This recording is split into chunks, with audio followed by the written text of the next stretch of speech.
AMC के मुखिया तौकीर रजा खान ने आज जेल भरो आंदोलन की बात कही है, जिसको लेकर बरेली में पुलिस प्रशासन की ओर से अलर्ट है। भारी संख्या में जो पुलिसकर्मी हैं उनकी तैनाती की गई है। क्या कुछ कार्यक्रम है, इसके बारे में हम बात करेंगे मोहम्मद नदीम जी से, जो राष्ट्रीय प्रवक्ता है एएमसी पार्टी के।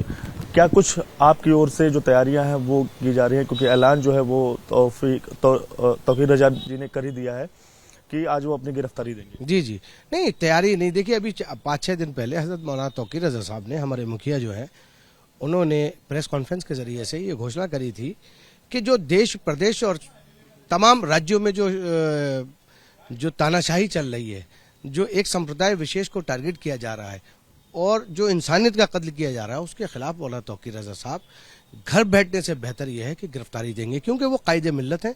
हिंदुस्तान से लेकर पूरे देश विदेश के उल्लमा उन्हें कायदे मिल्लत मानते हैं।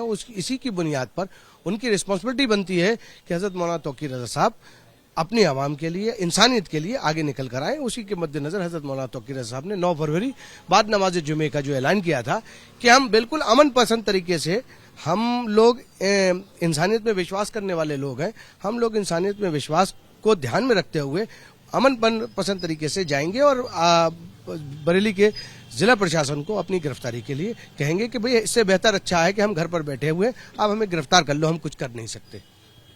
पुलिस की ओर से तो ये कहा जा रहा है कानून व्यवस्था को अगर किसी ने चुनौती दी तो उस पर सख्त कार्रवाई होगी, और इस्लामिया इंटर कॉलेज में जो कार्यक्रम है वो भी करने की जो इजाजत है, परमिशन है, वो भी नहीं दी गई। नहीं, देखिए, अब ये जो कहना चुनौती देना या कुछ करना, ये तो कुछ नहीं है। लोकतंत्र है, अपनी बात रखने का सबको अधिकार है, और इसी के मद्देनजर हजरत मौलाना तौकीर रजा साहब ने ये जो कोशिश की है और ये आवाज बुलंद की, क्योंकि वो जिस मसलक से ताल्लुक रखते हैं वो थॉट ऑफ वर्ल्ड है, सुन्नियत का सबसे बड़ा मरकज पूरे वर्ल्ड का है।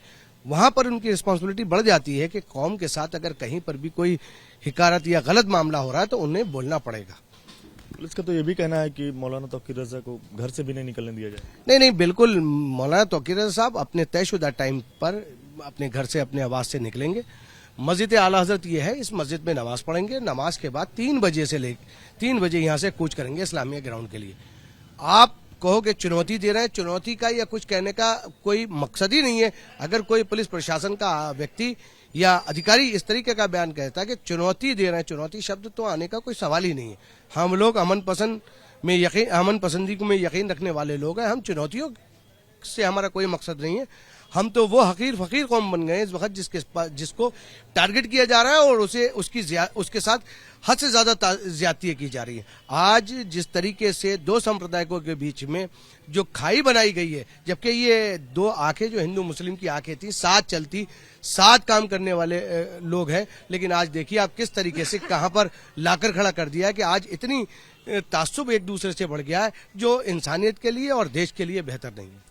की बात तौकीर रजा ने कही कि मुसलमान इस देश में सुरक्षित नहीं है और कोर्ट या एजेंसियों पर उनका कोई भरोसा नहीं, इसलिए वे ज्ञापन नहीं, गिरफ्तारी देंगे। तो क्या आप भी इस बात पर सहमत? नहीं, हजरत मौलाना, आपने फिर देखिए मीडिया ने गलत तरीके से उन्हें ये कहा। उन्होंने ये कहा कि मुसलमान, जो कि आप देखिए, आप माने प्रधानमंत्री को देखिए, वो देश के प्रधानमंत्री हैं, ना कि एक समुदाय विशेष के, ना एक संप्रदाय विशेष के।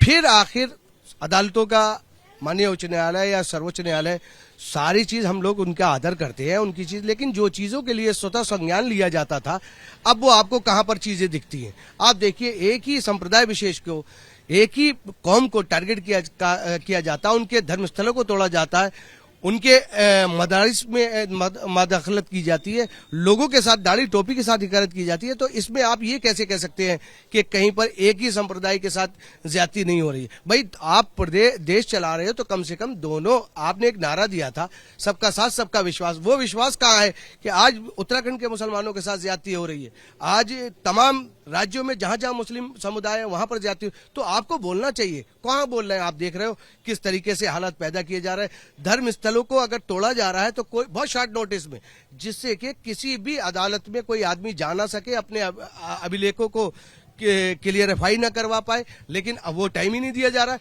अभी 9 बजे नोटिस दिया, 4 बजे तोड़ने चले जाओगे, तो ये कहां की इंसानियत है? ये कहां का लोकतंत्र है? कोर्ट का फैसला है जो ज्ञानवापी का मसला हुआ या फिर जो अयोध्या की बात हुई या फिर और भी जो बातें हो रही वो जो दलील है वो तो दी जा रही है कि कोर्ट में जो फैसला हुआ उसके हिसाब से कार्रवाई। नहीं, अगर कोर्ट के फैसले को कहीं पर हम गलत मानते या मुस्लिम कमेटी गलत मानती, तो जब बाबरी मस्जिद का फैसला आया था, आप पूरे देश में, मैं आपके इस मजबूत चैनल के साथ बिल्कुल बेबाकी से कह रहा हूं कि अगर आपको ये लगता है कि कोर्ट में कहीं पर बाबरी मस्जिद के बाद कोई ऐसा मुसलमान एक नाम बताइए जिसने कोर्ट के फैसले को विरोध किया हो, आप बता देंगे, मैं आपका बात मान लूंगा कि भाई चलिए ठीक है, हम यहां पर गलत है। एक जगह कोई ऐसा इंसिडेंट नहीं हुआ बाबरी मस्जिद के फैसले का, वो भी कोर्ट का फैसला था। वो अब देखिए कैसे कैसे लाभों पर बैठा दिया गया। ये क्या दर्शाता है आपको? ये नहीं दर्शाता है कि जिस तरीके से काम कोर्ट कर रहा है क्या वो ठीक। लेकिन जब चूंकि कोर्ट का फैसला मुसलमान ने दिल से माना और मानता रहेगा, अब भी मान रहे। ज्ञानवापी के मामले में कम से कम जब कोर्ट ने इस बात के लिए कहा था, तो आप देखिए दूसरा समुदाय जबरदस्ती, अब वो समुदाय नहीं करता, उसे मॉनिटर करने वाले और लोग हैं, वो आप अच्छी तरीके से मीडिया के लोग जान रहे हैं कि किस ओर ढकेला जा रहा है। बात जो कर रहे हैं तौकीर रजा जी वो तो ज्ञानवापी की कर रहे हैं और उसी के विरोध में ही इस तरह की जो गिरफ्तारी देने की बात उन्होंने। देखिए आपको मैं बता दूं, बाबरी हो, ज्ञानवापी हो, उसके बाद दूसरी मस्जिद आ जाएगी, उसके बाद क्या रोजगार की कभी बात नहीं करेंगे? क्या युवा इतनी बड़ी तादाद में परेशान घूम रहा है, बेरोजगार घूम रहा है?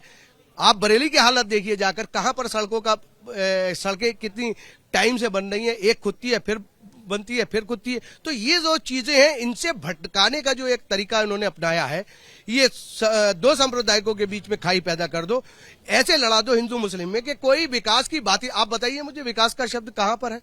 आप लोग मीडिया में और तमाम देश में लोगों के पास जाते हैं, आपका भी नजरिया ये हो सकता है कि विकास के नाम पर कहीं पर बात होती हो, इंसानियत के नाम पर कहीं पर बात होती है, कोई बात ही नहीं होती। सिर्फ हिंदू मुस्लिम, हिंदुस्तान पाकिस्तान, लड़ाई झगड़ा, मंदिर मस्जिद, ये चीजें हैं। इससे काम कहां चल रहा है? अब बताइए, आप उत्तराखंड में बहुत शॉर्ट नोटिस पे जाकर कर दिया, तो क्या मुस्लिम कमेटी चुपचाप बैठे, क्या करे, किसके पास जाए? तो उसी का नतीजे मौलाना तौकीर रजा साहब ने ये कहा है कि भाई जब कोई सुनने वाला नहीं है तो ठीक है, हमें गिरफ्तार कर दो, हमें जेलों में डाल दो। आप लोग कल को बेकसूर बेसहारा लोगों को गिरफ्तार करोगे, हम अपनी गिरफ्तारी देने के लिए खुद आ रहे हैं, आप ऐसे गिरफ्तार कर लो। बात करने के लिए तो अला हज़रत जो मस्जिद है वहीं पर आके, अला हज़रत जो मस्जिद है वहां पर आके तौकीर रजा नमाज पढ़ेंगे और उसके बाद अपनी जो गिरफ्तारी है वो देंगे प्रशासन में जाकर। लेकिन अब देखने वाली बात होगी कि जो पुलिस है, पुलिस प्रशासन की ओर से क्या कुछ कार्रवाई, क्या कुछ जो कार्रवाई वो तौकीर रजा के खिलाफ होती है, ये भी बड़ा सवाल बना हुआ है। लेकिन साफ तौर से जो राष्ट्रीय प्रवक्ता हैं मोहम्मद नदीम, उनका यही कहना है कि जो दो संप्रदाय के लोग हैं उन्हें बांटने की कोशिश की जा रही है, जिसके चलते मौलाना तौकीर रजा आज अपनी गिरफ्तारी देंगे। कैमरा पर्सन रवीश पांडे के साथ दिव्यांकर तिवारी, वीपी न्यूज, बरेली।